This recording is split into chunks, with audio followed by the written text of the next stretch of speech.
And with that, I'm super excited to begin tonight's session. Tonight's workshop was one of the most requested workshops that we've had. We had a lot of you reach out to us asking us when we're doing a workshop on marketing. So super excited for tonight. Before I begin, a couple of housekeeping rules. Because this is a large group, I'm going to request everybody to keep your mics muted during the session. However, as per usual, fully utilize the chat function to ask your questions, to share comments. Gurmeher and I will be moderating the chat function and bringing them to our facilitators' attention. And then we do have dedicated Q&A session planned towards the end as well. We might be stopping in the middle to take a few questions as well, in which case you can just use the raise your hand feature and we'll come to those. And now, without any further delay, I would like to introduce our amazing facilitator for today's workshop, Roshni. Roshni is a seasoned marketer for over 17 years of marketing experience, bringing brands, products, and companies to market across a variety of industries. Having built her career on the agency side, she's worked at leading global tech giants such as Microsoft and Sony before completely falling in love with startups. Having helped companies like Thinking Capital and Benecade exit, building their digital marketing infrastructure as their VP of marketing, Roshni then decided to start her own marketing consulting practice, Prosh Marketing, where Roshni and 75 plus fractional CMOs help growing businesses with part-time marketing leadership. Roshni is also an expert in residence at various incubator and accelerators across Canada. She writes for the I lost my notes there. She writes for the Forbes Communication Council and is also an angel investor. Roshni, thank you so much for taking out the time and being here with us today, and I invite you to begin the workshop. Amazing. Thanks so much for having me, and I'm looking forward to diving in and sharing more about my tips on creating not only a marketing plan, but a marketing strategy. So I'm super excited to be here with you today because, as Alina mentioned, I love working with growing businesses and figuring out how do we create this marketing infrastructure from the ground up. So today we're going to cover a ton of different things. This might be a little bit fast for some of you who have maybe not been exposed to some of these concepts or theories. And so what I'd love for you to do is think about anything that's really interesting, put a pin on it. And then if it's something that you're really excited about, we can definitely dive more into that either in the Q&A session, and I've left a lot of time for us to have some good discussion at the end, or I'm happy to even connect with you one-on-one and share more. So let's dive in. A bit about me. I think I had an amazing introduction, so I don't necessarily have to go through all of this, but one thing I really just wanted to note is I have a lot of thought leadership work that I've done on the Forbes Communication Council around tips for startups to set up their marketing. And so if you're looking for any general tips, if you go over to Forbes and you Google my name, you might be able to find a number of different pieces of advice that I've kind of curated as a good resource for you to get started. I got to work on some really big companies like Microsoft and Sony, but I really loved the scrappiness of small business and startup. And so throughout this presentation, you'll kind of hear my angle and how we can maximize really lean resources and how we can start from the ground up. The topic of today's presentation is creating a marketing plan, but you can't create a marketing plan without the marketing strategy behind it. And so I'm going to talk a bit about marketing strategy as well as the marketing plan so that we can have a tactical plan of action. And this allows to maximize our limited resources because ultimately we don't have huge marketing budgets we can play with. We've got to be smart and efficient. So the first place I always like to start is looking at the situation and looking at where are we in this point in time from a business perspective. A really great tool to do this is a SWOT analysis where you're looking at strengths, weaknesses, opportunities, and threats. Here, you're really looking at internally, what are the things that are going really well and what are the challenges?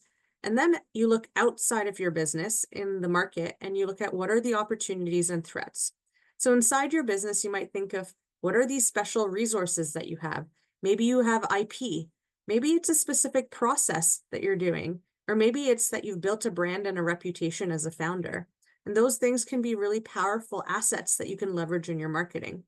You might also think about opportunities externally to the business. So are there new markets that you could attack? Are there changes in legislation that could make your business more attractive? Are there changes in consumer buying behavior that would make your product or looking at all of these things, both from an internal and external perspective, can set you up with the right foundation on how best to maximize the market conditions. Now, I tell you this as a point in time because things change all the time. So throughout a marketing plan and a marketing strategy, a lot of companies just work on the marketing strategy in December and then they set it live in January and they do the entire marketing plan and come back to it in the next year. The challenge with that is, especially as a startup, everything moves really fast, as I'm sure you all know. And so really making sure that you're keeping a pulse on the situation, both internally and externally on a regular basis is very useful. I would at least encourage you to do this kind of activity on a quarterly basis. And this gives you an understanding of what space you're playing in. Part of this internal and external analysis is really taking a look at your competitors. And a competitor deep dive could include looking at a matrix that could have not only features, but what does their value proposition look like? What does their pricing look like? What is their monetization strategy? How do they position their support? What are their challenges to their value proposition? And having a good perspective of this entire competitive landscape will allow you to, again, see where you can win and also see where customers might also have challenges with your product or service. The thing that we see very often as angel investors when we see pitch decks are competitive deep dives where everyone, you're like, win, win, win, we win over competition. That's great for an external facing document. But for your marketing strategy and plan, you really have to take a look at where you lose also. And it's okay to lose in certain areas because you want to focus on areas that you can win and that are important to the customers. So, for example, in a mail program, if you're looking at like MailChimp or Constant Contact, if the deliverability isn't there and the mails are going to junk box, that's a really important feature. And so you need to make sure that it has high deliverability. But it doesn't matter if it takes 10 seconds to load or 20 seconds to load from a UX perspective. So you have to think about things that are important to the customer and make sure that you win on those points.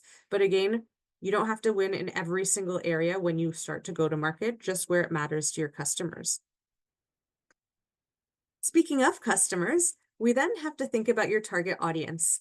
So most of you can probably easily share who you're targeting. But what's really interesting about target markets are that they're groups of people who have similar behaviors, beliefs, and thoughts. And so you might look at segmenting your market in a number of different ways. For example, geography could be a very easy way if you're only targeting Canadian customers versus American customers. But even within Canada, for example, there's a ton of different variation. For example, people who live in rural areas like farms or out of the city or suburbs are very different than people who live in urban areas like downtown Toronto. And so that behavior really dictates how people react. So geographic segmentation can still be pretty strong and powerful depending on where you are. Even, for example, Ontario and Quebec reacts totally different. There are different rules and regulations around marketing as well. So thinking through what geographies might you want to really target can be the first step. The next step, which is quite common and what is more traditionally old school, is looking at demographic segmentation. Now, the reason I say that it's old school is these days, the lines of gender, age, and social economic class really blur. And so because there are not some defined lines between all of that, marketing, for example, lipsticks to women might also just limit you. There's also a huge trans community and a gay community that also loves using these types of products. So thinking it through gender, especially, as well as age, can really be an interesting way to look at it, but very limiting these days. Even, for example, seniors now know how to use cell phones and now know how to use technology. So even the age range segmentation can be challenging as well. What I really love is psychographic segmentation or behavioral segmentation. And so psychographic segmentation groups people according to attitudes, behaviors, lifestyle, interests. So for example, you might have sports lovers And a whole bunch of sports lovers behave in a certain way. They would log in to their apps to check their sports score on a regular basis. They would attend sporting games. They would talk about it with their friends. So they have similar traits. Or you might look at arts lovers. And so people who are arts lovers might also behave and think in a certain way. And then we've got behavioral segmentation, and this can be interesting depending on your product. If people are, for example, routine buyers, so you always buy the same toothpaste, you go to the shelf and you always buy that Crest. Or you might be a variety seeker. And so you might buy Crest one time, you might buy Colgate the next time, you might buy Sensodyne the next time. And so that variety seeking behavior also is a group of people that behave similarly. And so when you're thinking through segmentation, you can segment on multiple different areas. Let's take a look at Canva, for example. I'm sure most of you are familiar with Canva. It's basically Adobe Photoshop for beginners online that allows anyone to create beautiful designs. And so when they were first launching, they were going up against Adobe Photoshop, a huge company with a ton of marketing budget. But they found some very interesting marketing segments to go after. First, they look at levels of experience. So they're really going after the beginner market. Advanced designers would probably appreciate Photoshop more because you can do more. But the beginners didn't need all of these fancy tools that did a whole bunch of things they didn't know how to even use. So they really de-featured their product and appealed to beginners. They could also look at different geographies, for example, looking at Europe versus North America.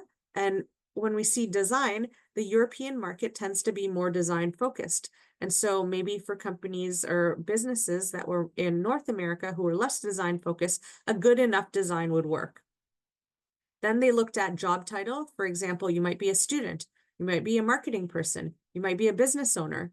Those are all different types of job titles that would also be interesting. Again, a psychographic segmentation. And then you could also look at business types. So are you a startup, a small business, a freelancer, a solopreneur? These smaller businesses from a demographic or firmographic perspective in the B2B space allowed them to target people who really cared. So as you can see here, a segmentation doesn't have to be one or the other. You can have a mix of all of these things to come up with your ideal target market. Now, I'm sure you have many different target markets that you could go after for your product or service. However, as a startup, you have limited marketing dollars and limited marketing time, meaning you have to prioritize. So I ask you to think about what is the most profitable segment today, but then what might be the most profitable segment in 3 years? And this might be different. So you have to also kind of prioritize and balance your immediate return on investment to where you want to go in the long run. So an example of this might be, for example, it might be easier and most profitable to get students onto Canva, and students actually are going to have good long-term value for Canva because they will now go out in the workplace and get their bosses and their companies to now purchase Canva premium licenses. And so maybe today students don't have the money, but students will become a very profitable market later. And so we'd invest in students. So just think about the future as well as you're kind of picking your target audience. Another thing is also figuring out where is that value match? So which customers will want and benefit most from your services? And the reason for this is these are the people who are going to be willing to take a chance on you, to take that bet. Because especially because you're new, you have very little credibility and there's very little trust so far because you haven't been around for a long time. So they have to really, really want and need your product so that they can take that chance. If any of you have ever read the book Crossing the Chasm, it's a very old book that was written in the 70s, but it's still applicable today. And it talks about how to really hit a market that is growing, but something that is super innovative. And what they use is a beachhead strategy. So a beachhead is specifically a target market that you're going to use to enter the entire market. So it's the first person that you start to target, and you hope that you win the market, and then you expand your marketing to more and more markets. So you can see here on the left, you can have a spray and pray strategy, try to get your marketing out to as many people as possible and try to maximize your awareness. Or with the beachhead strategy, you're picking one group You're maximizing your market share within that one group. So your limited marketing dollars can get a bigger share of voice and make more noise within a small group because you're a big fish now in a smaller pond. And then once you've achieved them, you use this beachhead market example or a use case to try and convince the other people to come and join you. And so in another example, you might think of the Chanel lipstick. So this is an expensive lipstick. It's around $50 to $100, and they market the lipstick to 40-year-old women. And the reason for that is younger women are probably aspiring to the day when they could spend $100 on a lipstick, and that would be amazing, and get a Chanel. And then older women look back and they remember the days of when they were 40, they were young, they were free, and they also feel that energy of being 40. And so that is like a halo group where everyone wants to be like them. And so once you get those 40-year-olds, you'll be able to get more and more audience. So as you're growing, you will start to add more segments, but really you have to start with one specific segment. And then you can either go for a market penetration strategy, meaning you're going to get more and more of that market, or you could go for a market expansion strategy, looking at markets that are similar. So how do you pick this beachhead market? The first thing I would suggest is looking at market fit, like we talked about. They should be a really good fit for a product or service, really resonate with the value proposition, and find some unique features. They should also have similar sales cycles, so they should behave in a similar way, but they should also see the value in a similar way. So all students would see the value in the same way of Canva versus entrepreneurs who might see a different value. You also want to make sure that they have urgency and they have motivation. The beachhead market, because they are the first people, have to feel that level of urgency to act. Otherwise, it's hard to get the market moving. You also want to look at market accessibility. Your sales force or your distribution channels need to be able to reach these people. So for example, if the market is in Australia, but you're located in Canada, that would be very challenging. You also want to look at competition, obviously, and see where are there opportunities. Maybe there's an underserved market that you could go after that could be pretty profitable. And then look at, is this going to be strategically valuable for a business long term? So like I mentioned, with Chanel, they were looking at the mid-range, the 40-year-old person, because again, they were strategically valuable to get other target segments. And then finally, I think this is really important, is making sure that they are aligned with the mission, passion, and values of the company. And this is often overlooked as a business. You're like, I need as many customers as possible. But the first customers have to be aligned because they're going to be the most vocal about your product or service. So if their values are misaligned, then they're going to be telling their friends about different things. And again, the people who are sharing your message immediately and in those first days are really your spokespeople. And you need to make sure that they're also aligned with where you want to go. So now you've picked your beachhead. Why are we picking these beachheads? Well, pick to an industry or category. So it allows us to be very focused. It also allows us to get a foothold in a new market. So once we get the beachhead market, then we've proved customers, and then we can get other customers because now we have some sort of proof of concept, use cases, testimonials. It also allows us to get early feedback because these people are willing to take a risk on the product or service, and because they're so excited about it because they really, really need a solve, they're probably willing to give you more feedback, and they end up being more loyal than the average customer later down the line.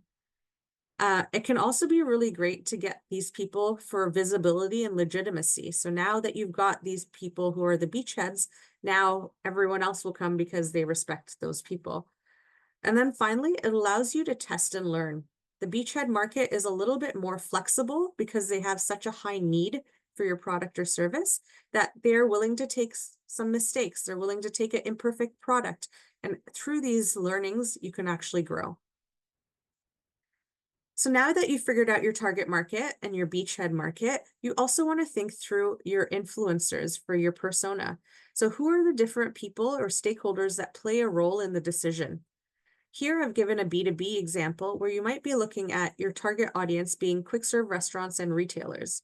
But really the primary level of influence here, if you're a B2B tool for selling into these guys, is who's the business owner, and that person makes the decision. But in a small business, the spouse may also make a decision, because if it's, for example, a small restaurant, It might be the family savings that's going into propelling the restaurant. And so the spouse has a big say in there. So you need to consider them and create marketing messaging and materials for them as well.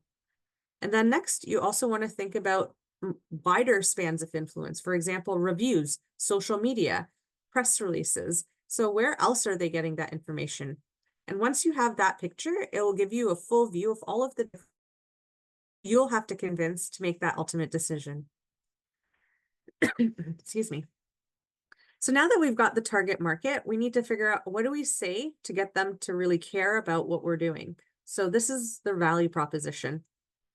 Obviously, this is important because money flows in the direction of value. People are not going to pay if they don't see value. So we need to figure out how do we create value. I'm sure some of you have seen the Maslow hierarchy of needs, where you're looking through a lot of different basic needs, working all the way up to psychological needs. And similarly, businesses can provide value from a functional level all the way up to a social level.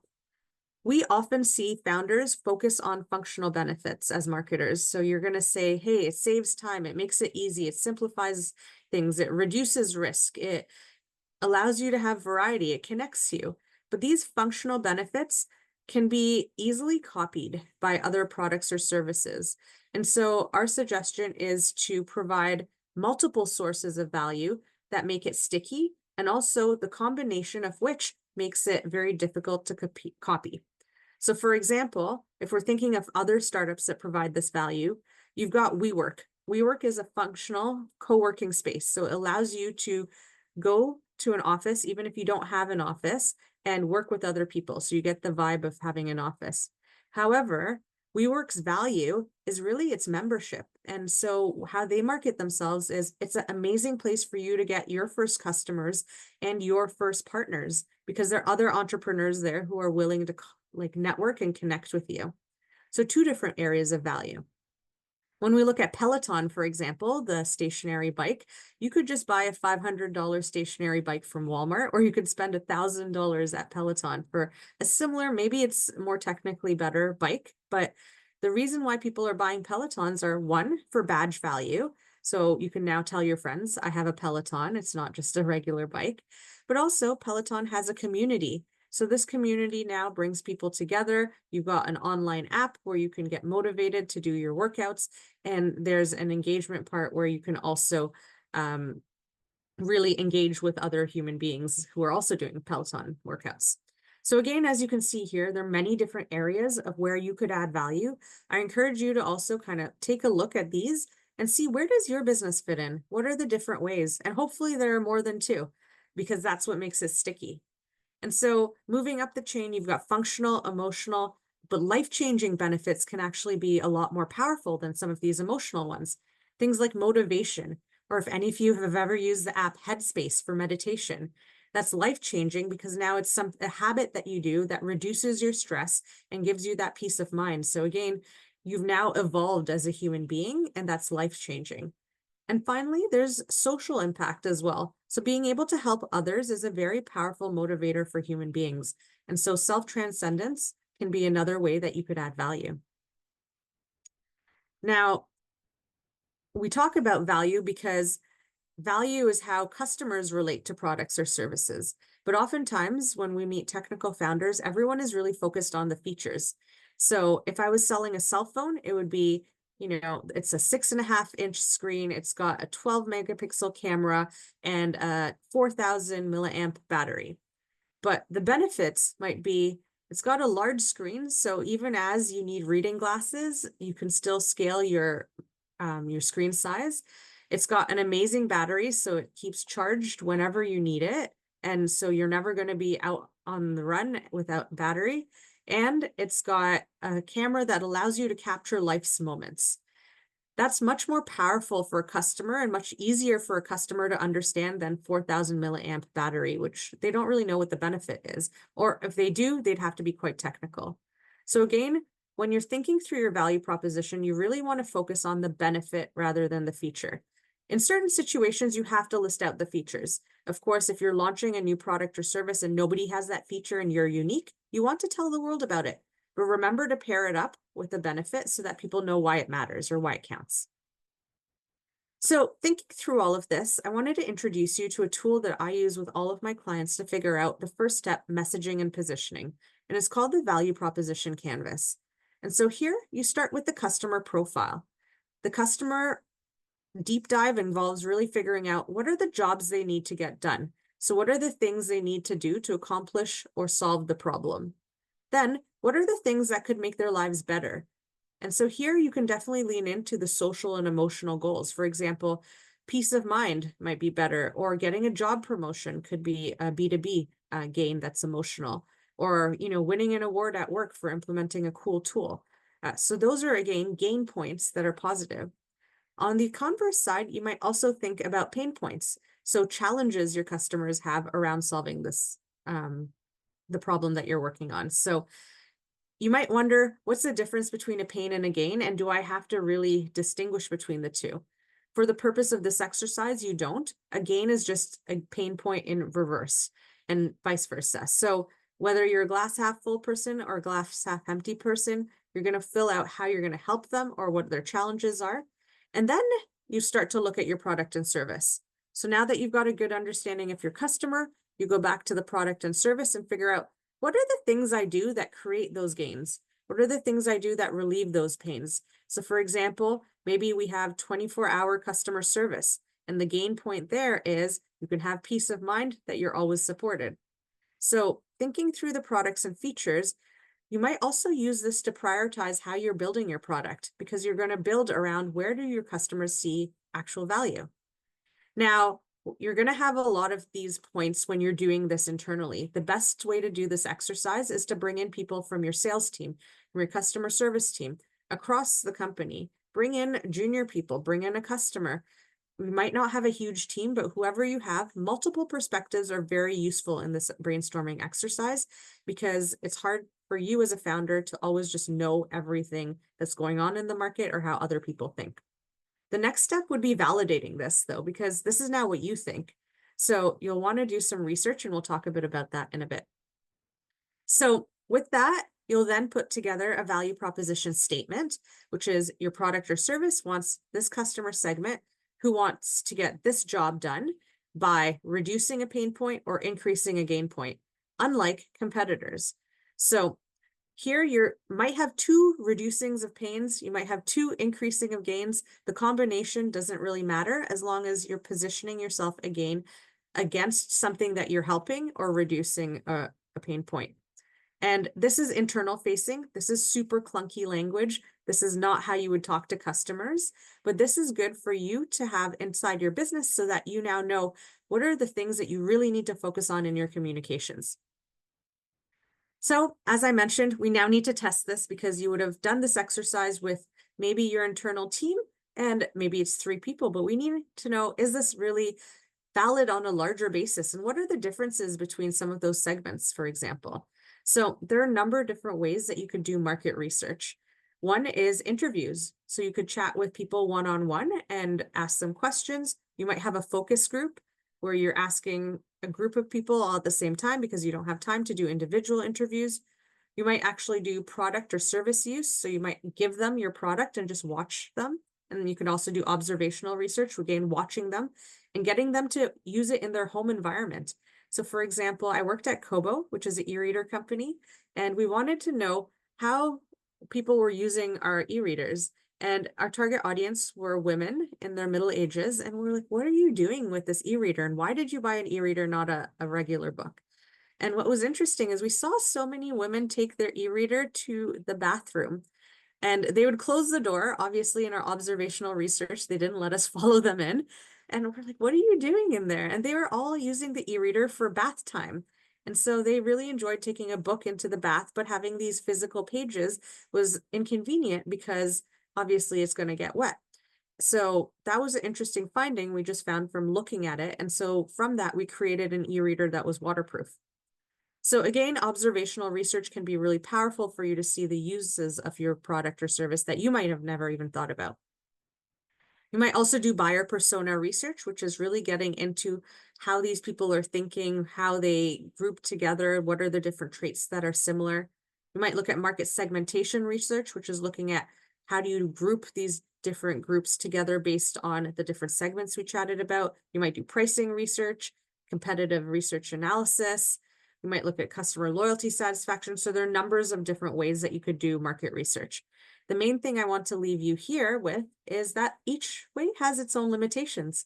So interviews are really great because you get deep, rich information, but you're only going to have a small sample size. So is the finding really applicable to a larger target? So are there variations between different groups? For example, if I only interviewed 5 people and they were all from Toronto, what if people from Hamilton acted differently?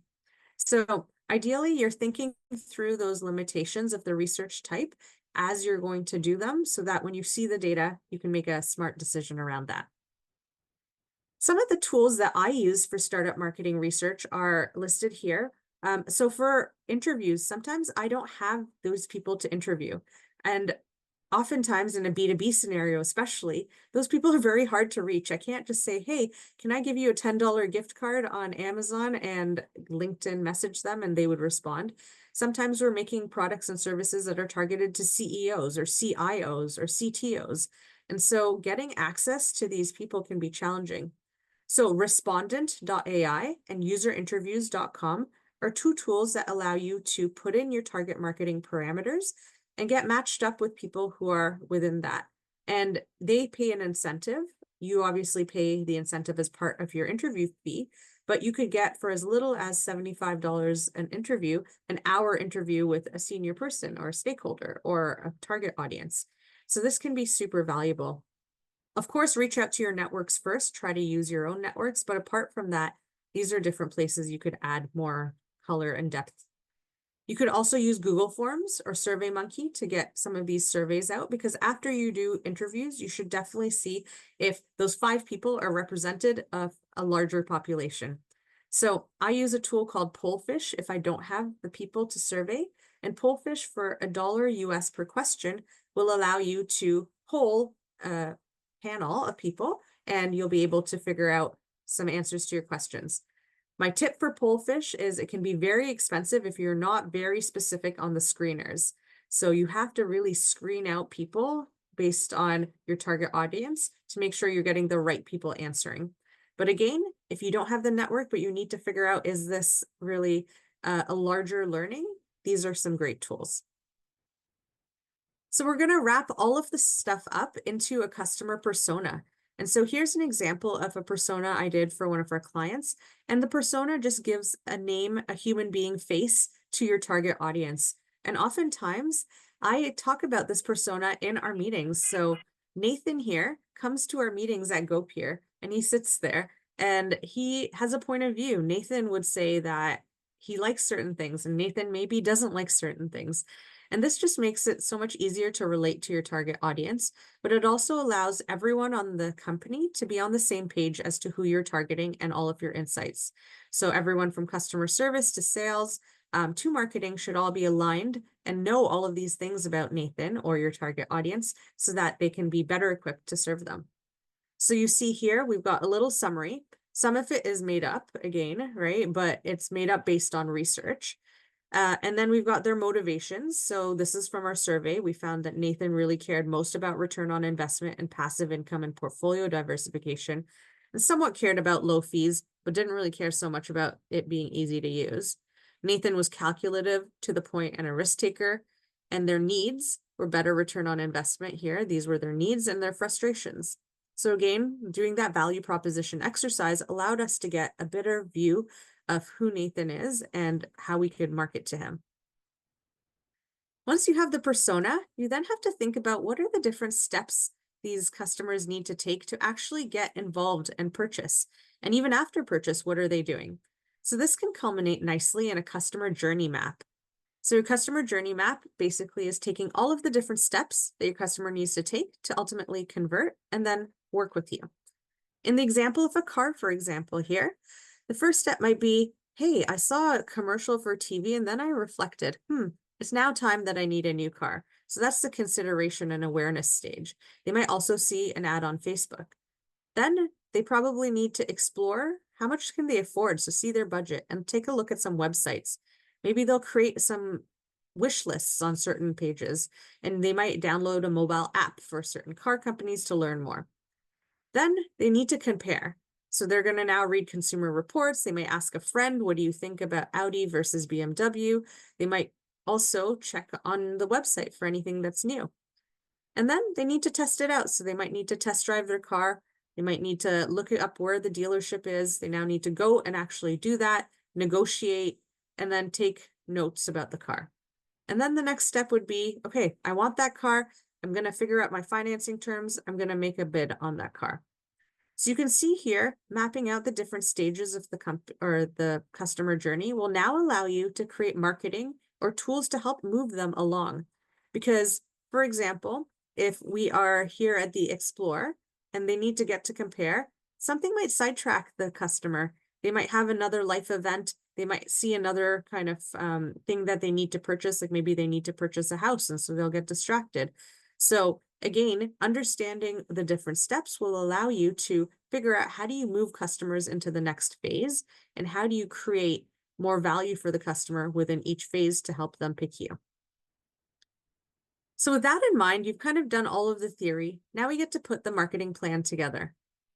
So marketing plan always starts with a marketing goal. And so your marketing goal are really the high-level goals that you wish to achieve.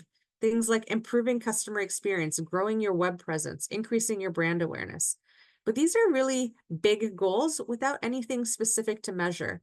So it's important to add some specific KPIs or objectives that allow you to measure these things. So increase customer retention by 5% by the end of the year. Double click rate from Google Ads by the end of the year. And so here you'll see these are SMART goals. They're specific, measurable, actionable, and there's a timeline associated with them too. So these objectives now become the foundation of how you're going to create your marketing plan. If you're going to do anything with limited resources, it has to deliver on these marketing objectives. This tip here is to make sure that these marketing objectives are aligned to your business objectives. So as you're thinking through business strategy, for example, you might be launching a new product or launching in a new market or trying to grow revenues in a specific place. The business strategy is where you get the inspiration for all of your marketing objectives. So now we've got your marketing objectives. The next step I like to work on is a customer funnel and a marketing funnel. And so we talked about customer journeys, which was a detailed map of how we move them through the different stages of their buying process. But a marketing funnel is the customer stages kind of mapped out so that we can see where can we send different messages and how does the message change from, for example, the awareness stage to conversion stage, and what are the different channels we would use. So what this looks like in action and might look like awareness, interest, desire, and action, and it allows us to break the steps down so that we can figure out where we need to spend money and where we need to spend time and how we adjust our messaging. These are useful ultimately to keep people flowing down because oftentimes we see there can be challenges moving from stage to stage. So being able to not only measure at different parts of the funnel, but also market at different parts of the funnel will make sure that you're keeping people going through. It also allows you to make sure that you're not missing any parts of the funnel. A lot of times people just focus on sales and conversion at the bottom of the funnel. And so that ends up being super expensive because you're spending a lot of marketing money on really expensive media because bottom of the funnel media is more expensive. And you're trying to convince them when they haven't even heard about you. So it's like asking someone to get married to you on a first date. You have to warm them up and slowly grow that relationship so that over time, when you do pop the question, they're like, yes, immediately, as opposed to, I got to think about it. We've only been on a first date. Now you've alienated me. So here you're ultimately moving customers through, and this is a proven way to increase sales and also make sure that you're leveraging a lean marketing budget. Many of you have probably seen the marketing funnel in a number of different ways. So the one that I shared was awareness, desire, interest, conversion, but you might have seen it as sales, lead, nurture, or you might see it as awareness, consideration, conversion, loyalty, advocacy, or any of these, or top of funnel, middle funnel, bottom of funnel. And the reason I say this is it's all the same, it's different terminology. So whether you're using these words or the ones that I used on the previous slide, it really doesn't matter as long as you're thinking about it from broad to narrow, from awareness to conversion, and then don't forget loyalty and retention as well. And so how you use this, you might have 5 stages, you might have 3 stages. Again, this is up to you. I would suggest go as simple as possible to start. And then as you get to know the customers, you might add more stages in your customer funnel. An example of how this might look like in a like hands-on example is if we were to look at a retail store. So your first stage is the customer walks into the store. Then they might look at a product. They might grab the product now and put it in their cart. Then they walk to the checkout and they complete this purchase.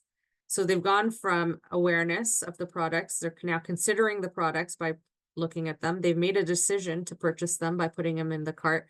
They actually make that purchase through the cart, and then they now walk out with it.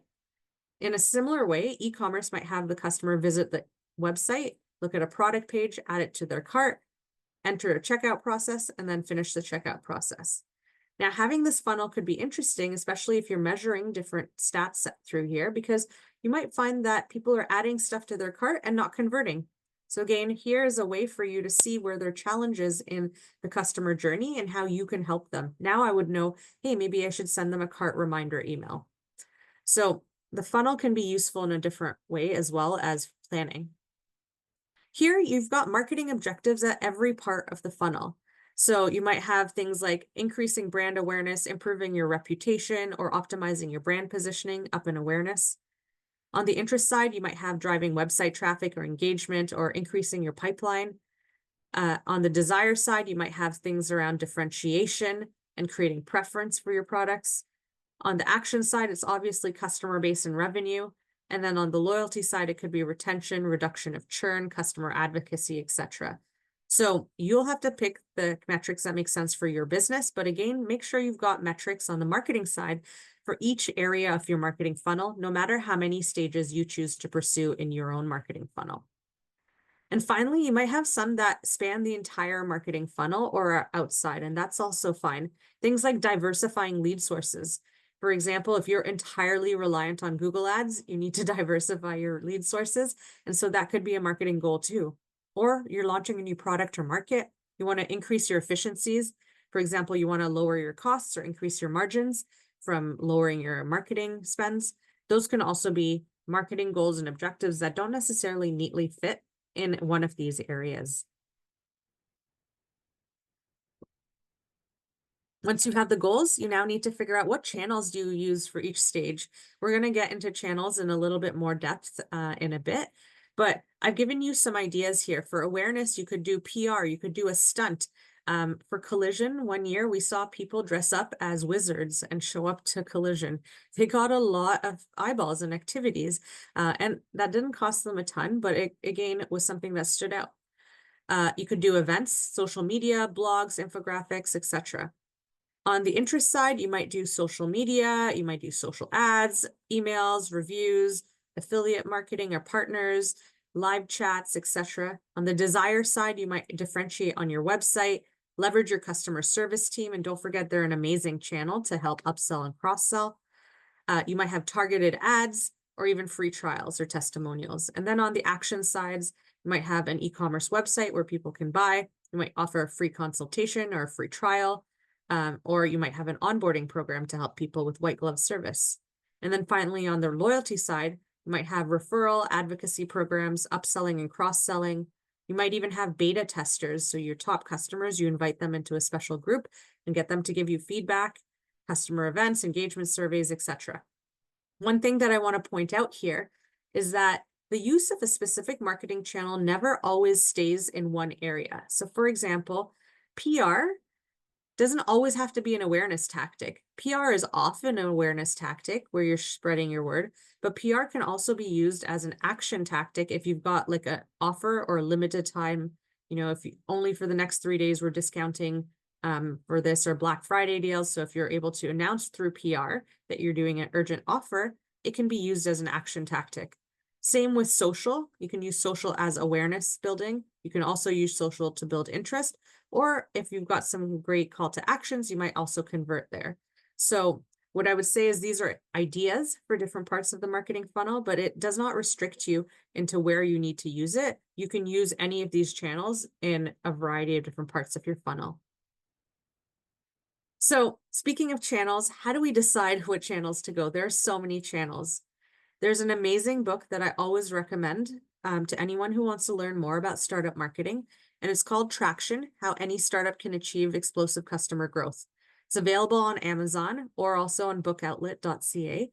And here it's basically talks about a couple of main things. So as you're building your product or service, I know the ideal scenario is that you spend 50% on your time on building the product or service, and at least 50% of your time also building market traction. What that means is maybe it's a pre-order list, maybe it's some people who are testing it, maybe it's a following on social media.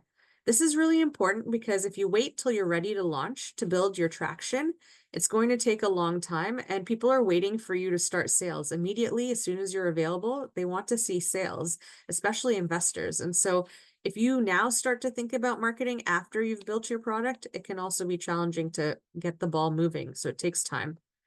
Another big reason for this, though, is that if you wait till the end, you're going to get some very valuable customer feedback, and maybe your product or service is now locked because it's too late to move things because you've already launched it. So incorporating marketing and building traction early will give you good customer feedback early, as well as give you that day one launchability. Then you also want to test a lot of channels. So if I were to tell you, I know exactly what marketing channels could work for you because I've worked on a company before, I would be lying. If I had a magic ball, I would probably be a millionaire betting on some big things. But here in marketing, markets change, customers change, behaviors change, competition's changing. Everything is changing at such a rapid pace that what worked yesterday for one company is not going to necessarily work for today and this company. So while it's good to kind of know what has worked in the past, you're still going to have to test and learn. Testing will also allow you to stay ahead of the game. So say all of your competitors are now doubling down on Google AdWords, that drives the cost of Google AdWords up. You're going to now need to diversify to keep your marketing profitable. And so if you're always testing, you're always seeing, okay, this channel could be good, or this could be another way. And then finally, you need to identify some critical milestones that you have to meet to ensure that you're getting to your traction goal. So here, if we're doing goal planning, you're going to create some specific marketing goals and marketing objectives for your critical path. Now let's go back to that bullseye for a minute. And so this is what the traction bullseye is. And I'm going to give you a Coles note, but the book will get into a ton of detail around it. And so the first step is to look at all of the different channels on this outer ring. There are 19 different channels. And like a sports team, you're going to put your starters on. So you'll brainstorm with your team. Again, here it's really useful to have multiple minds doing this. So if you have customer service, product, sales, anyone else, advisors who want to jump in here and give you ideas, this can be great brainstorming. So you're going to brainstorm your ideas for all of these different channels. We'll get into them in a few minutes. And then after that, you're going to pick your top ones to test. But you're only going to do one test of one activity in each channel. If you were a two-person marketing team, I would say test 6 things like this bullseye. But likely you're probably a one-person marketing team or a solo founder also doing marketing.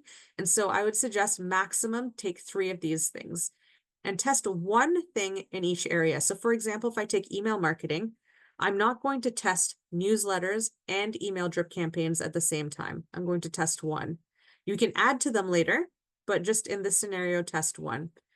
Another example is if we look at public relations, I could either do a PR event and invite all of these journalists to come check out my product and have a lunch, or I could do a press release, but I'm going to pick one first.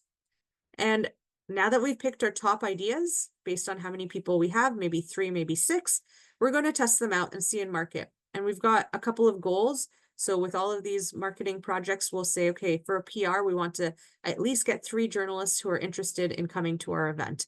Or for email marketing, we want to have an open rate of 50%.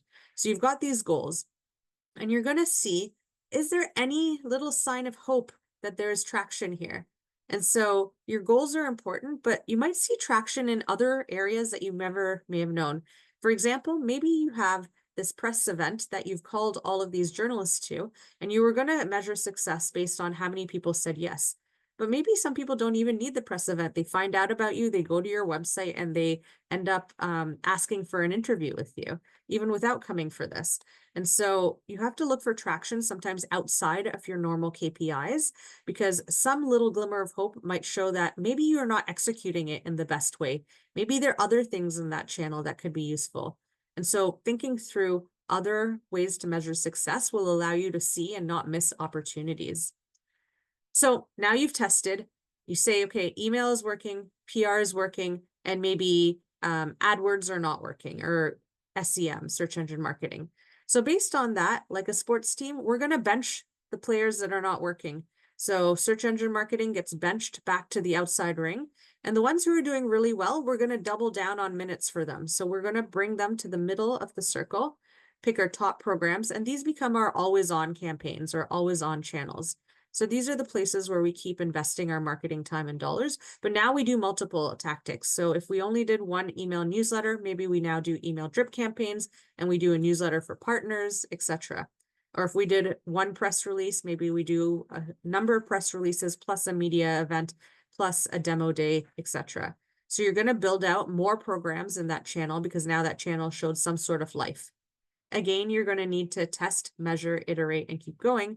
But what this does is you're continuously going to have something to test and continuously going to have a backup solution in case one of your good channels does not work. Oftentimes, customer behavior changes really quickly, and something that could have been crushing it for you all of a sudden goes away. And so if you're not ready, it can be challenging. So now we've thought about where we're going to market. What are we going to say? We have our value proposition, but how do we create content that actually connects with people? Content strategy, again, can be mapped to your marketing funnel. So here you've got on the awareness side, you might educate people. You might then need to engage people. Then you'll need to convince them, and then finally inspire them to take action. So within all of these different stages of marketing, you're going to also think about different pieces of content. And also, how do you measure that content? So on the top end, it might be looking at traffic, looking at bounce rate. And then on the more conversion focused, you might look at direct traffic or conversions. So again, you want to think through planning out your content pieces in different areas of your marketing funnel.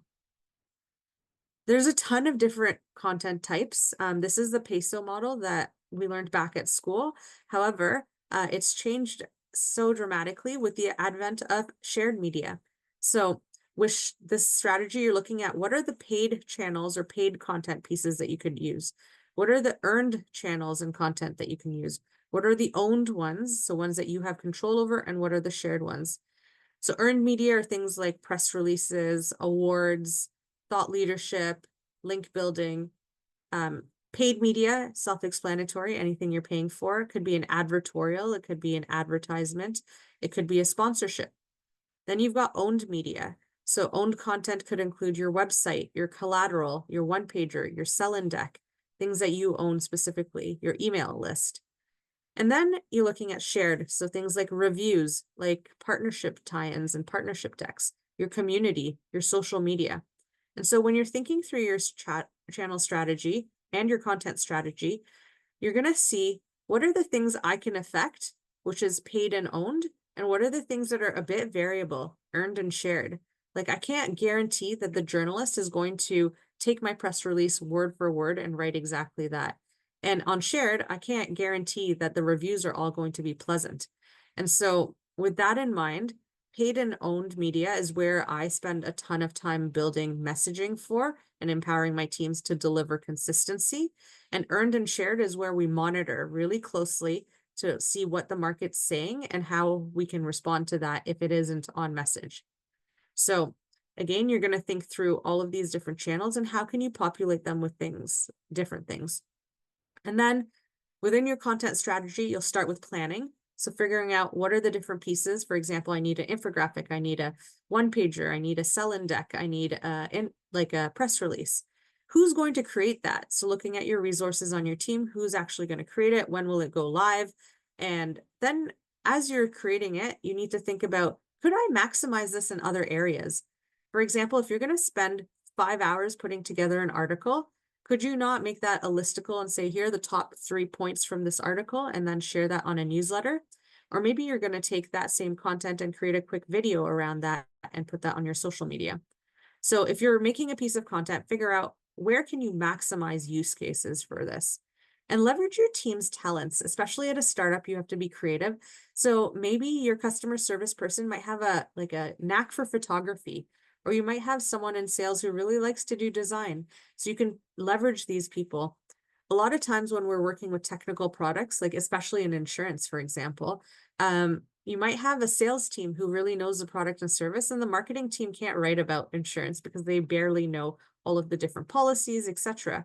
So you also want to take a quick peek at who can help you kind of achieve content, because content can be really time consuming.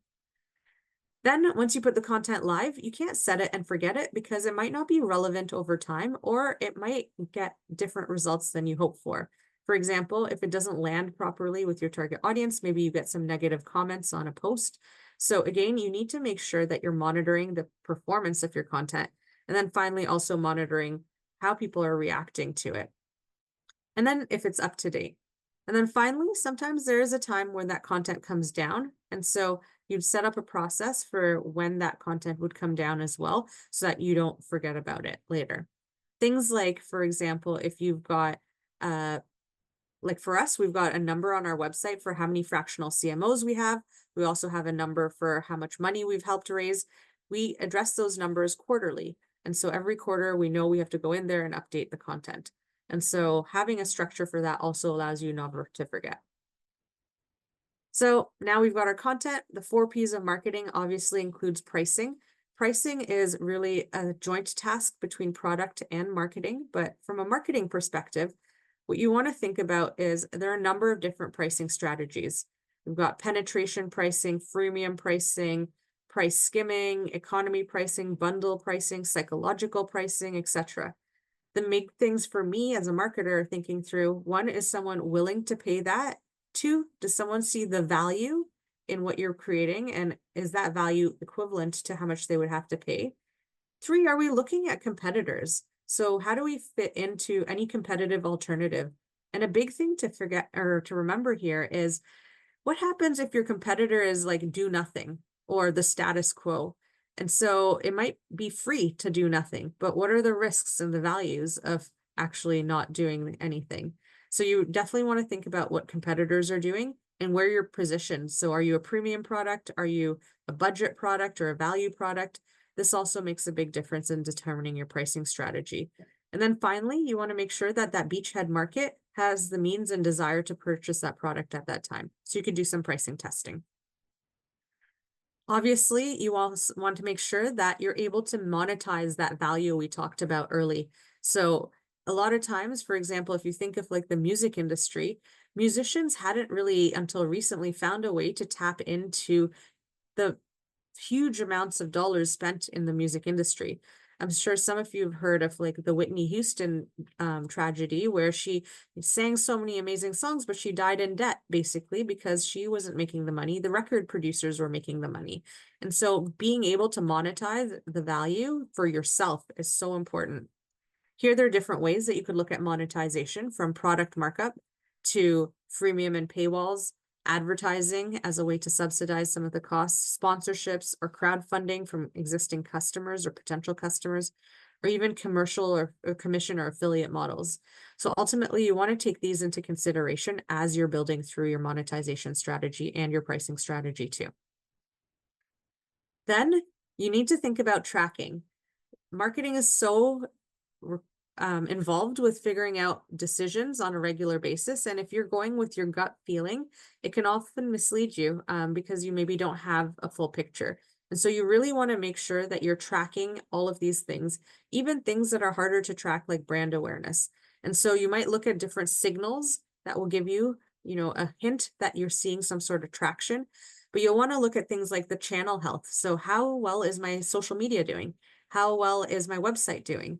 How well are my lead forms working? So channel health is the first place. You also want to start tracking lead sources. So every time you get a lead or a customer, where did that person come from?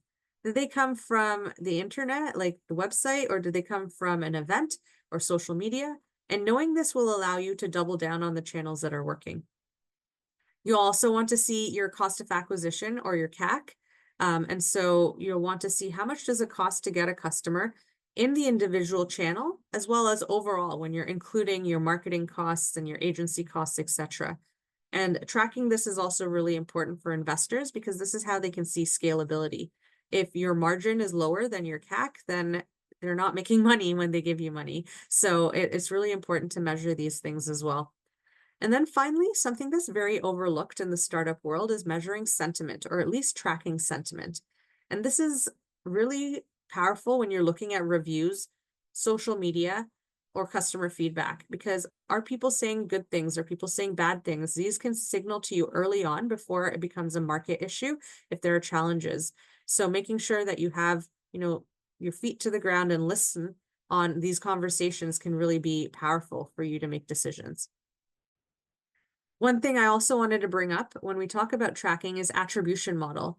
This looks super complicated, but I'll explain it pretty simply. It's how you attribute a lead to a channel. So for example, Sarah here is going to go to her Google and see something. Then she goes and Googles a little bit more. Then she searches something. Then she goes to LinkedIn and learns more. Then she books a demo in the email. And so she's getting touched by a number of different channels to convert. And so in a marketing attribution model, this is how you figure out, how do you say Sarah came from search, or did Sarah come from LinkedIn, or did Sarah come from email, right? So it's hard because if she came from search, then we want to invest more in search because we want to find customers like her. But if she came from mail, we want to invest in mail. So how do we kind of attribute a customer who has a complex journey? There's a couple of different attribution models here. I'm going to touch on the three most common ones. The first is first touch attribution. So the very first thing they touched, that's what we're going to attribute them to. So here, she touched her Google Drive. Then that's what we attribute that lead to when we do lead tracking. Or last touch attribution, which might be, okay, she last touched an email that we sent, therefore that's the thing that converted her into a customer. So first or last touch each have their biases and pros and cons. First touch makes top of the marketing funnel look amazing because obviously that's the first thing that they touch. Conversely, last touch attribution makes the bottom of the funnel super attractive because that's the last thing that they touched. Most startups and most businesses use a last touch attribution strategy because most technology is basically able to see where's the last thing that they did before they converted, especially in e-commerce or web-based businesses. But we know that they touched a number of different things. However, last touch attribution now makes everything at the bottom of the funnel look more attractive. So when you're looking at all your marketing data, you're going to see so many conversions coming from everything at the bottom of the funnel, but very few conversions coming from the top of the funnel. But this makes sense because people take multiple touches to convert. And this also makes sense because you're not converting at the top. Again, you're just dating and getting to know each other before you convert and before you ask them to get married. So again, while you're making these decisions and as you're looking at your data, I ask you to take a critical eye at whether it's a first touch or a last touch attribution or a multi-touch attribution. And so a multi-touch attribution model would say, okay, 25% to the first, second, and third, and then 10% to the fourth, and then another 15% to the fifth channel, for example. And you'd measure it like that. And Google can allow you to do that, but it's not perfect and it can be hard to scale at small numbers or hard to kind of use at small numbers. So I would encourage you to continue using whatever technology your tech stack allows you to do. Like if it's HubSpot for lead tracking, it usually uses last touch. But again, take that into consideration when you're making decisions on picking your channels based on, hey, I got 50 leads that came through from the bottom of the funnel versus 50 leads that came through from the top. There are probably a lot more, but they take more time to convert. So once you think of implementation, we now need to figure out our marketing budget. A lot of times you look at what can I afford? That's really how most startups think about their marketing budget.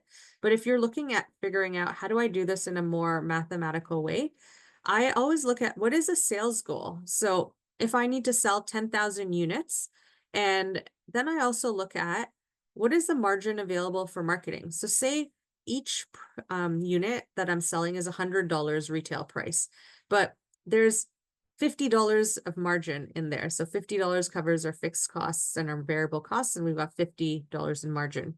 Of those $50, how much am I willing to spend on marketing? Now, this might be different earlier stage than later stage. You might be willing to spend more. So if I'm willing to spend of that $50 in margin, $30 towards acquiring a customer, and I need to sell 10,000 units to hit my corporate goals, I would do 30 times 10,000, and that should be my marketing budget. So if you're trying to work backwards based on a goal, that's how I recommend figuring out your marketing budget. Some people say 1% of revenue or things like that. That becomes really variable, and that's not really tied to your business success. So this is an easier way. Or what can you afford? Realistically, that might also be your truth, and that's also fine. But what I'd love for you to also think about is, as a startup, nobody's ever heard of you. And so you've got to build that brand awareness. So you will have to probably invest a disproportionate amount of energy and time and maybe money in the top of the marketing funnel in building that brand awareness. Again, your marketing attribution is not going to look like you should do that when you look at the data, because the attribution is going to tell you all of these customers are coming from the bottom of the funnel, but you know that without having heard about you, they would never want you and then convert. So again, just consider that you still have to spend time and effort, if it's not at least dollars, time and effort on the top of your marketing funnel. Then you have to look at resources. So we've got, your internal marketing team and your external marketing team. Your internal marketing team could be, people you have, interns. You might look across departments again for complementary skills. Maybe your salesperson can afford you 5 hours of marketing help a week. You might look at talents, like who has great writing skills, who might have great photography skills or video interests, and AI. These days there are tons of AI tools that can help you get marketing done more efficiently. And then look at external marketing resources too. These could include things like Ripe, and heard of them, agencies, or even FRAs, like our company, Fractional CMOs, as a part-time marketing leader.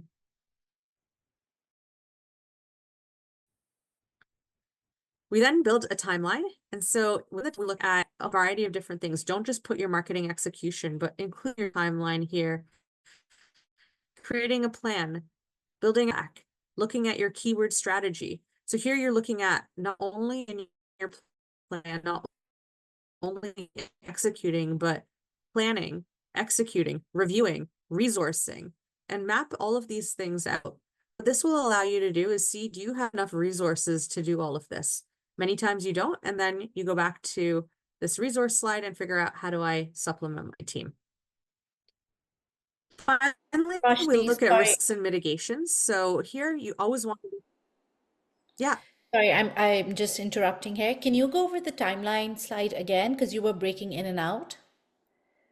Oh, sorry about that, for sure. So within the timeline, we look at, the different things you need to execute.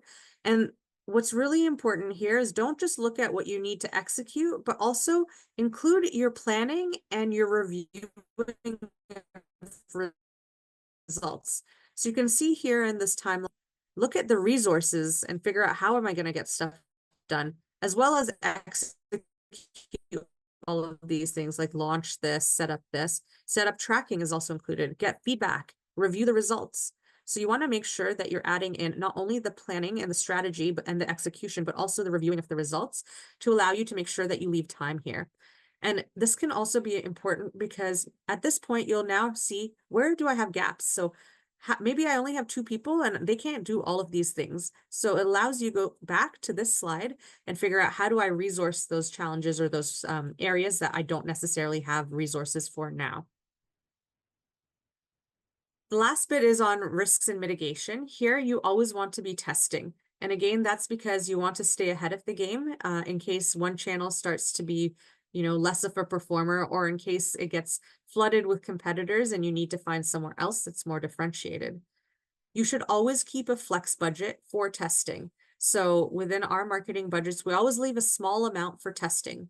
But what that budget also allows us to do is jump on new opportunities. So, hey, there's this amazing opportunity for a sponsorship and we could get, 10,000 eyeballs if we go here. Or, hey, there's this cool partnership we could do and we need to pay this amount to get in. So a flex budget is also important. No matter how small, just a little bit of flex can help. You should always have backup resources and vendors.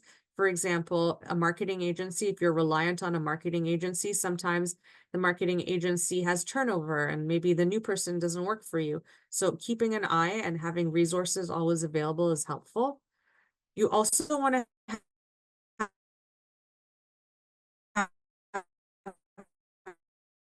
advisors. So people who have done this back loop and having an agile kind of marketing strategy can also help you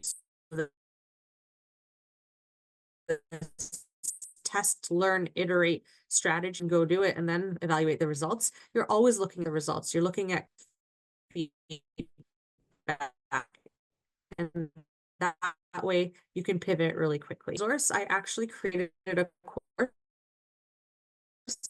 to create your marketing plan, and it's free. It's called it goes through all of the different steps we talked about in creating a marketing plan, and it uses my personal template that I use to create a marketing plan. And so as you go through the chapters, you can fill out the templates as homework with your company, and when you have all of the templates, you put it together and you have your marketing plan.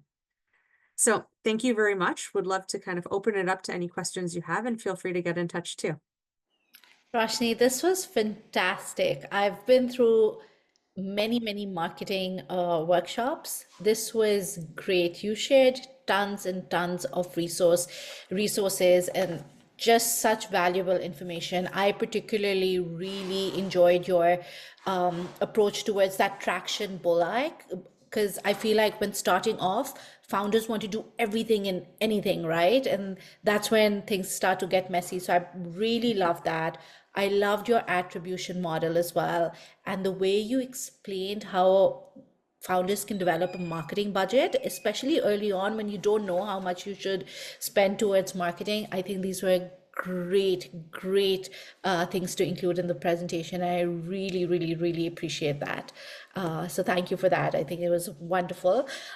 Great. We do have a number of questions in the chat for you. So let's get started with the questions. And while we're covering the questions in the chat, to everybody in the room, please feel free to raise your hand and we can, jump to you guys in between as well. So let's start with Daniel's question. He wanted to know, sorry, I'm just going up. How does the flywheel fit into our thinking around customer acquisition versus the funnel? Yeah, so the funnel is not always linear. And so the funnel is just a marketing representation of the customer journey. But the flywheel is another concept that you can use in collaboration with the marketing funnel to help you understand how do you build people and kind of get them in a continuous cycle. And so I would use these two tools together.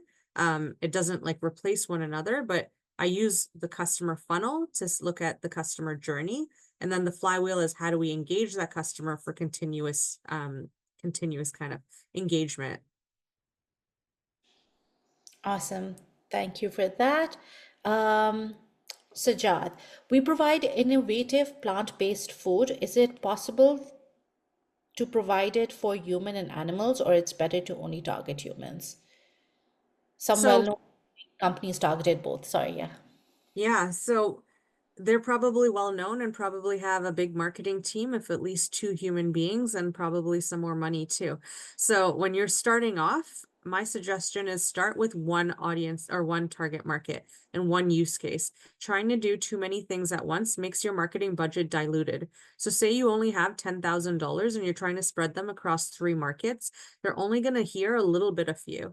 And so it's not going to be enough to move the needle and for them to actually want to engage and purchase with you. So if you focus your limited resources on just a few areas, if not 1 or 2 areas, that can really help and build some more credibility for when you want to grow. So you could potentially start with, for example, animals, knowing that people spend a disproportionate amount on their animals than humans, especially in economic downturns. People feel more comfortable spending on their pets than they do on themselves because they don't feel bad about it. So you could potentially start with animals, and then as you develop, we've done it for animals, go to humans. But then does that make sense for humans? Are humans going to relate to a company that had animal food? Maybe you start with humans and then you say, hey, the food is so good that you could feed it to your beloved pet, right? So you want to think about both sides of the coin. Which one has more future growth? What is the order impact, your customer perceptions, and then go from there. But I would ideally start with one target segment and grow from there after. So again, think, who's that hero segment? Who do we want to get first? And who will everyone else follow once we get them? Yeah, that's great. Amazing. Perfect. Octavia's question is, if I am starting a non-for-profit charity and I would like to target potential sponsors or donors, how or where can I gather information to create this market segment? So LinkedIn is probably a good place to start to do some research. And then another tool that I use, actually, not necessarily for sponsorships, but for PR, is to figure out like who's talking about what in the industry. There's a tool, I'll drop it in chat here. It's called Prowly. So Prowly allows you to scrape the media universe and see who is talking about the topics you want. So not necessarily like your end users, but you could get some like publications and thought leadership where your sponsors or your nonprofits are looking. So there are a couple of different journals and trade publications for nonprofits. So people who work in nonprofit look there. And so how do you get their attention? Reaching out to them by LinkedIn might work, but again, they've never heard of you. So what are the chances that they'll write back? They probably get tons of LinkedIn outreach. However, if you were able to get a piece in one of the publications, like, I don't know if there's like a publication called Nonprofit Canada or whatever, if you were able to get in there, now they've seen you. And then when they go into your inbox, you're more likely to respond. So you can see how awareness priming will help your lower funnel later, because you've now gotten them, familiar with your brand. So they're more likely to engage in your email. So you could go to Prowly, say, I'm looking for anyone who's talking about nonprofit, and then your pain point. They'll give you a media universe. You'll have to go research who those people are. Prowly offers you a 6-day free trial. They probably hate me for this, but I keep saying take their free trial and then bounce. But the free trial allows you to get your media universe. And now that you've got the media universe, you have anyone who's talking about what you're talking about in any geography too, worldwide. So for me, like, I'm looking at anyone who's talking for startups, technology, marketing, small business, and I create the different lists. And then after my 6-day free trial, now I have my different lists. I just have to go research who those people are and then reach out.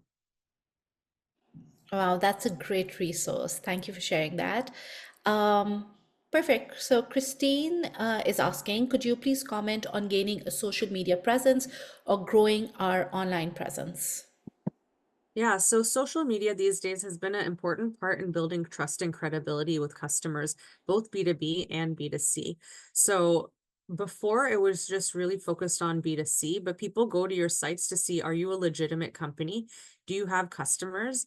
And so a lot of times companies focus on selling their products and services on their social channels, whereas it's probably best left for your website. The social channel is a place to build engagement, build a community, and build that positioning around being either a thought leader, an expert, or someone who does something different, or whatever your mission or purpose or vision is. And so think about those things to try to grow your audience, as opposed to really pushing products and services, because that's not what people come to social for, including LinkedIn. So things like educational content, like helping people, tips, right? Versus, hey, if you're looking for some marketing help, come contact me, right? It's too direct. No one's really looking for marketing help on LinkedIn directly. And so the chances of me getting something from that are low, and I alienate people. So add value. And I would say social can be great, but again, as a startup, you probably don't need to be on all of these channels. Oftentimes we work with like B2B companies, and they're like, oh yeah, we have an Instagram and a Twitter and all of these things. And it's a lot of work. And your Twitter probably looks neglected because you just post there and you don't engage because you've got so many channels. So my recommendation is build one channel really, really well, and then grow other channels. It doesn't mean you can't have 2 channels, but think about where your target audience is, how they purchase. Like, is this going to make a difference? So for example, in the B2B space, if we're a service-based company, having an Instagram is not a horrible idea, because people want to see the humans behind a company, especially a service-based company who's going to deliver the work. So you could have an Instagram and a LinkedIn. So it doesn't mean that you don't have 2, But think about, again, where are your customers? What might they appreciate? What is the purpose of that channel? Again, it's not to create sales unless you're like a B2C product. Most B2C products do sales, obviously, through social. But apart from that, it's more relationship building. And so think through the content there. My biggest hack to grow your LinkedIn profiles or your company pages is maximize your 250 invites a week or a month. You get 250 invites per month for your page. Maximize those every single month without fail. Awesome. That was great. And I guess just building on that, Rima has a similar question. Please, could you also talk about market accessibility for online businesses offering services? By accessibility, do you mean like whether the market can actually get to that, or do you mean like accessibility in like hearing, etc.? Rima, do you want to unmute and just answer that?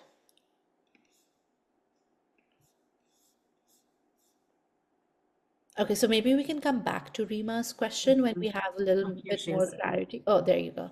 Yeah. So basically, I wanted to know, we were talking, when I wrote the question, um, the conversation, Roshni was talking about market accessibility, and she was talking about, if somebody is in Australia, then, if your market is in Australia and you're based in Canada. So I was just talking about, is it feasible to have like a global, to have a mindset of a global market, or a market that is not locally based if you have online services? That was my question. Yeah, Or should good we only question. start with, something, have online services, but only start with something that is local, or, geographically accessible? Yeah, sometimes your local market is not the place you want to launch. So that's a really good question. I think it's really interesting to think about what are the pros and cons to launching in the different market and how can you best service those people. So for example, if you're a Canadian-based company and you need to offer service, right? Like can those people in Australia call during their office hours to get, so your times are different. So time zones can be challenging for customer service. You might also have like, you might need to go visit retailers or go see people. And then you start to look at your marketing costs rack up really quickly on travel, right? Because you've got to go meet customers in that market. So I would say you have to look at a cost benefit analysis of like doing business in a different area. It's easier to start local, but it's not impossible to go international to start. I know many startups based in Canada who market in another place. They have had local partners.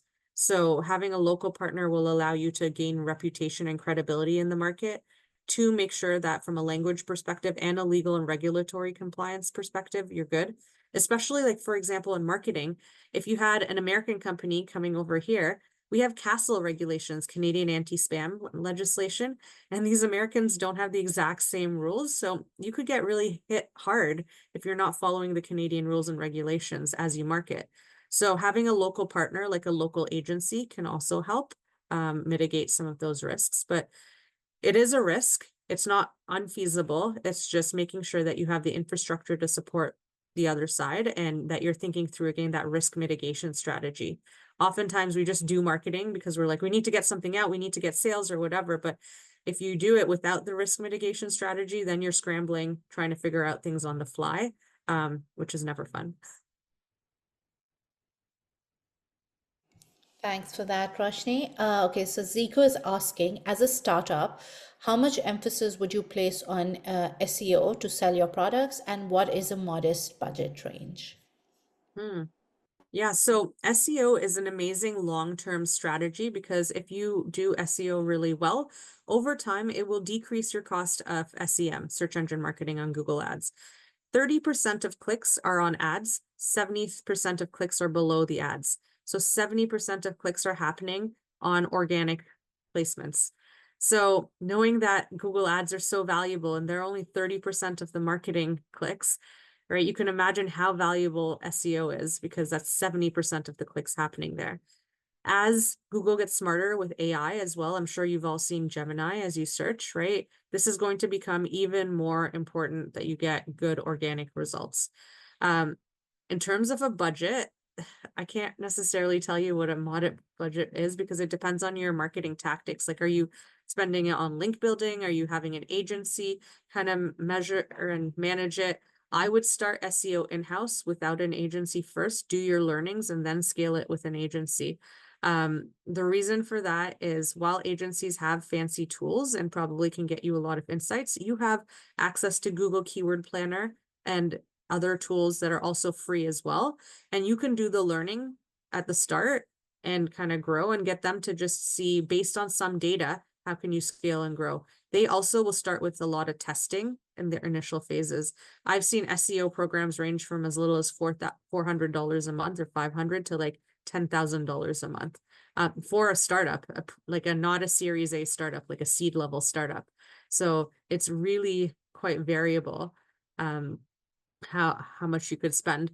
And so I prefer to spend on like paying for good quality link backs. For example, if not necessarily paying like link building companies, but saying, hey, for this PR placement, we want a link and we would get a link back to you.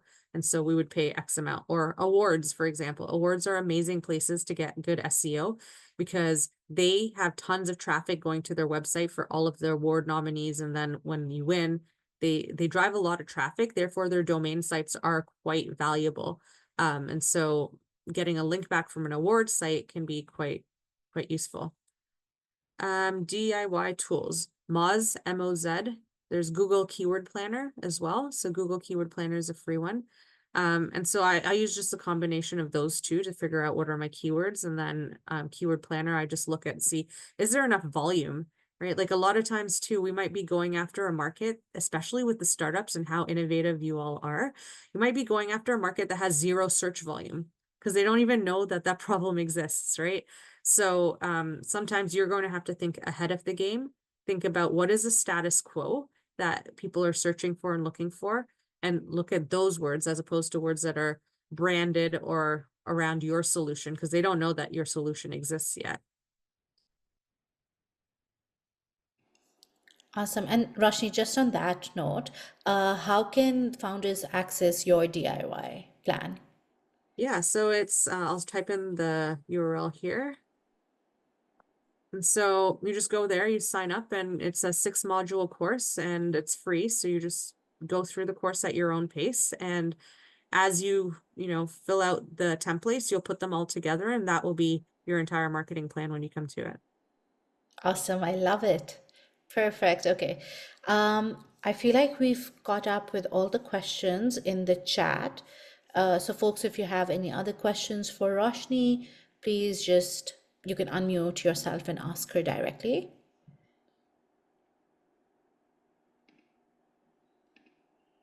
So Roshni, I know you shared such great information today, such great resources as well, but in your experience, you worked with so many, growing businesses, startups. In your experience, what are some common pitfalls that early stage founders must avoid?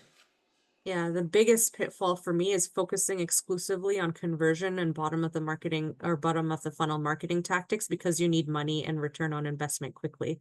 So I know startups are cash starved. I know that you want to see a return on investment quickly. However, it's going to be more expensive long run. And I've seen more startups just fail and go out of business and not be able to continue because they spent so much money on bottom of the funnel marketing tactics that were super expensive. That ends up being like the most expensive kind of part of the bottom of the funnel because they're going to convert. They're so close to converting, right? So because it's so expensive, and if you're only focusing on that, you're going to be very inefficient. The other thing is like trying to target many segments at once, like really has to focus. And so the challenge here is with marketplaces. Marketplaces force you to have 2 types of target audiences. You need the supply and the demand. So again, here, realistically, if you were in a company, you would need 1 marketer for each, like a whole human being running marketing for both. So here you're going to have to split your resources and time across 2 audiences. What I would say is the marketplace generally will have 1 audience that is easy to convert. For example, for Uber, lots of drivers, everyone needs to make money. However, getting customers is more important. So they focus their marketing activities on the customer side. And now that they're huge, they also do driver recruitment as well. So again, think through your business strategy. Where is it harder to get customers? Where is it more valuable for you to get customers or get the target audience, and go from there. And then the last kind of big pitfall I find is not maximizing the work that you're doing. So if you've done one article, maximize it in so many different places. Leverage your network. Like, you have advisors, you have the Y-Space community. The network can be super powerful. And so kind of maximizing your opportunities through, if you've already done 10 hours of work on this article, everyone should read it, right? So leverage your network to get it out as much as possible. Amazing. And then Fred dropped a question in the chat as well. I want to offer an online seat reservation service for transport. What strategy do you suggest to him? So just a full funnel marketing strategy. So you need something on awareness. I'm not sure, like, I guess this is a much larger conversation to come up with a whole strategy for you, but I would recommend looking at least one tactic for awareness, whether it's, you know, public relations, whether it's partnership marketing or SEO, then something on the middle of the funnel. So maybe something social, maybe some emails that will get people warmly interested in what you do. And then on the conversion side, it's probably an e-commerce tool. So if it's e-commerce, then whether it's like a time countdown or a special offer or something that's limited in time, something that has urgency to try to push them over.